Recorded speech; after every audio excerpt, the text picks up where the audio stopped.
About 5 years ago, I lived downtown in a major city in the US. I've always been a night person, so I would often find myself bored after my roommate, who was decidedly not a night person, went to sleep. To pass the time, I used to go for long walks and spend the time thinking. I spent 4 years like that, walking alone at night, and never once had a reason to feel afraid. I always used to joke with my roommate that even the drug dealers in the city were polite. But all of that changed in just a few minutes of one evening. It was a Wednesday, somewhere between 1 and 2 in the morning, and I was walking near a police-patrolled park quite a ways from my apartment. It was a quiet night, even for a weeknight, with very little traffic and almost no one on foot. The park, as it was most nights, was completely empty. I turned down a short side street in order to loop back to my apartment when I first noticed him. At the far end of the street, on my side, was the silhouette of a man, dancing. It was a strange dance, similar to a waltz, but he finished each box with an odd forward stride. I guess you could say he was dance-walking, headed straight for me. Deciding he was probably drunk, I stepped as close as I could to the road to give him the majority of the sidewalk to pass me by. The closer he got, the more I realized how gracefully he was moving. He was very tall and lanky and wearing an old suit.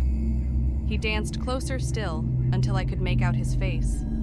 His eyes were open wide and wild, head tilted back slightly, looking off at the sky. His mouth was formed in a painfully wide cartoon of a smile. Between the eyes and the smile, I decided to cross the street before he danced any closer. I took my eyes off of him to cross the empty street. The street and sidewalk ahead of me were completely empty. Still unnerved, I looked back to where he had been standing to find him gone.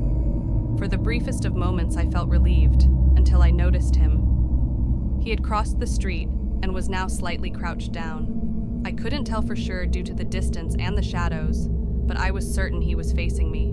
I had looked away from him for no more than 10 seconds, so it was clear that he had moved fast. I was so shocked that I stood there for some time, staring at him, and then he started moving toward me again. He took giant, exaggerated, tiptoed steps, as if he were a cartoon character sneaking up on someone, except he was moving very, very quickly.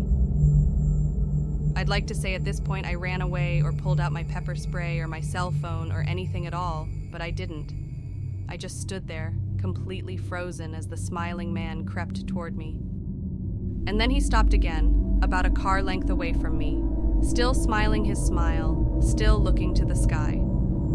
When I finally found my voice, I blurted out the first thing that came to mind. What I meant to ask was, "What the fuck do you want?" in an angry, commanding tone. What came out was a whimper. What the fo... Regardless of whether or not humans can smell fear, they can certainly hear it. I heard it in my own voice, and that only made me more afraid. But he didn't react to it at all. He just stood there, smiling. And then, after what felt like forever, he turned around, very slowly, and started walking away. Just like that. Not wanting to turn my back to him again, I just watched him go, until he was far enough away to almost be out of sight. And then I realized something. He wasn't moving away anymore, nor was he dancing. I watched in horror as the distant shape of him grew larger and larger. He was coming back my way, and this time he was running. I ran too. I ran until I was off of the side road and back onto a better lit road with sparse traffic. Looking behind me then, he was nowhere to be found. The rest of the way home, I kept glancing over my shoulder, always expecting to see his stupid smile, but he was never there. I lived in that city for 6 months after that night, and I never went out for another walk. There was something about his face that always haunted me. He didn't look drunk, he didn't look high, he looked completely and utterly insane. And that's a very, very scary thing to see.